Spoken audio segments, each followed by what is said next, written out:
नमस्कार, मैं रागिनी। स्वागत है आपका। आप देख रहे हैं खबर। कांग्रेस पार्टी का 2 दिवसीय प्रशिक्षण शिविर शुरू। वर्तमान राजनीतिक, सामाजिक एवं आर्थिक नीतियों को समझने के लिए कांग्रेस पार्टी का प्रशिक्षण शिविर आज सार्किट होटल में शुरू हुआ। इस अवसर पर उपस्थित कांग्रेस पार्टी के वरिष्ठ नेता विधायक कमलेश्वर पटेल ने बताया कि कांग्रेस का प्रदेश भर में प्रशिक्षण शिविर प्रारंभ है।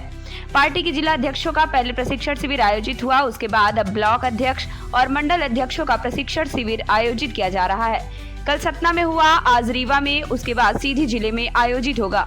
कहा, प्रशिक्षण के माध्यम से कार्यकर्ताओं को देश दुनिया की स्थितियों परिस्थितियों से अवगत कराया जाता है। सरकार की नीतियां जो जनहित में नहीं हैं, उन्हें जनता तक कैसे पहुंचाएं, जैसे मुद्दों को लेकर कार्यकर्ताओं को प्रशिक्षण दिया जाता है। उन्होंने और भी बहुत कुछ कहा है, आइए सुनते हैं। प्रशिक्षण शिविर पूरे प्रदेश में ही कांग्रेस पार्टी संगठन सृजन अभियान के बाद पूरे देश में ही प्रशिक्षण शिविर का कार्यक्रम आयोजित कर रही है।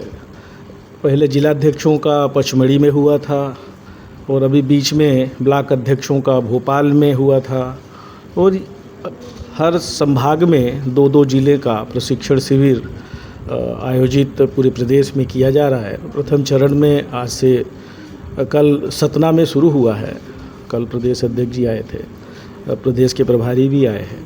आज रीवा में इसकी शुरुआत है। आज और कल यहाँ प्रशिक्षण चलेगा, जिसमें हमारे ब्लॉक अध्यक्षगण, सभी सम्मानित हमारे मंडल अध्यक्षगण, सारे लोग मऊगंज और रीवा जिला के उपस्थित रहेंगे। और कल सीधी में शुरू हो रहा है, जो 2 दिन तक सीधी में चलेगा। वहाँ भी ऐसे ब्लॉक अध्यक्षगण और जो हमारे मंडल अध्यक्षगण हैं, ये सारे लोग प्रशिक्षण लेंगे।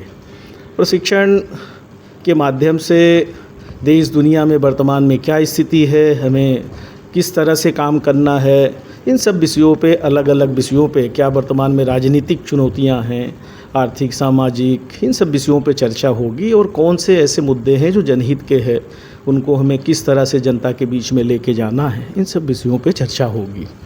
तो हम समझते हैं कि हमारा जो प्रशिक्षण शिविर है, उसके माध्यम से हमारे जो कार्यकर्ता हैं वो बौद्धिक रूप से अच्छा महसूस करेंगे और पार्टी की रीति नीति के साथ विपक्ष में है हम लोग, सरकार की जो कमियां हैं उसको किस तरह से आम जनता के बीच में लेके जाना है और कैसे इसकी लड़ाई लड़नी है, आंदोलन खड़ा करना है, इन सब विषयों पे चर्चा होगी।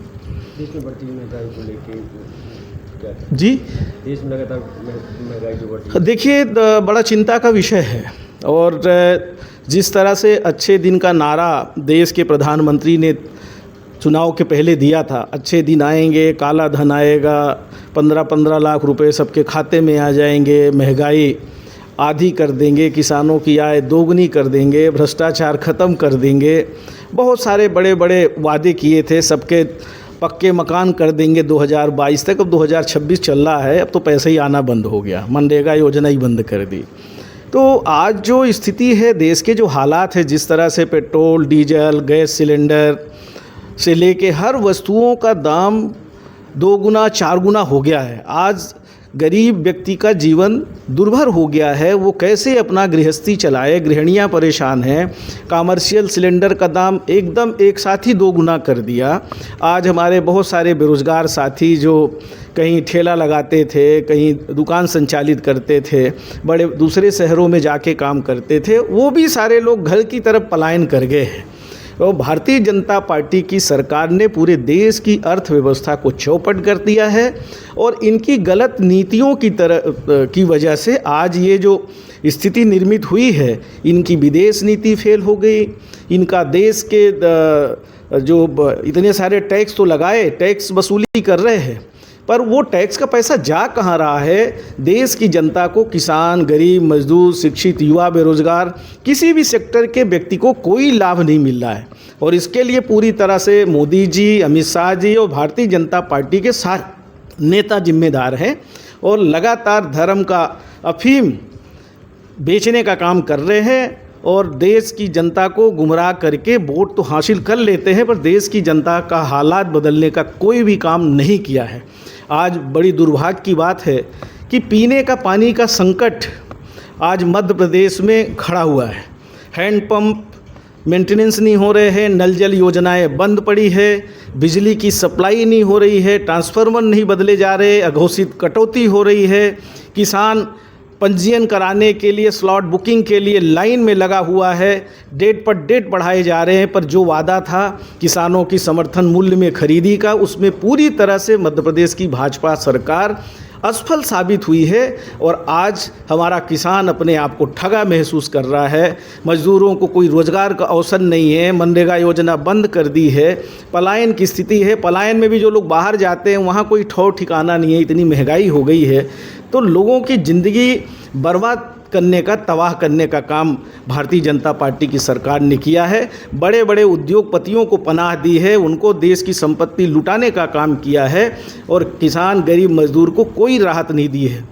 इसलिए आज ये वक्त आ गया है कि चाहे वो किसी भी सेक्टर के व्यक्ति हो, चाहे हमारे राजनीतिक लोग हो और चाहे आम जनता जनार्दन हो, चाहे हमारे पत्रकार साथी हो, सच को उजागर करें और इस भ्रष्ट निकम्मी सरकार को बेदखल करने में देश की जनता का सहयोग करें। राज्यसभा सीट चुने जाने की बात चल रही है, आपका नाम भी क्षेत्र में काफ़ी चर्चा। देखिए, ये पार्टी का शीर्ष नेतृत्व तय करता है कि किसको कहाँ कौन सी जिम्मेदारी देनी है। तो ये हमारे जो शीर्ष नेतृत्व है, आदरणीय राहुल गांधी जी, आदरणीय हमारे राष्ट्रीय अध्यक्ष खड़गे जी, आदरणीय प्रियंका गांधी जी, आदरणीय सोनिया जी, आदरणीय केसी वेणुगोपाल जी, सारे हमारे जो शीर्ष नेता हैं ये तय करते हैं कि हमें किसको कहाँ कौन सी जिम्मेदारी देनी है, किसकी क्या उपयोगिता है। तो हमारी पार्टी के शीर्ष नेतृत्व तय करता है। जो भी जिसके लिए जिम्मेदारी देंगे वो उसका निर्वहन करेगा।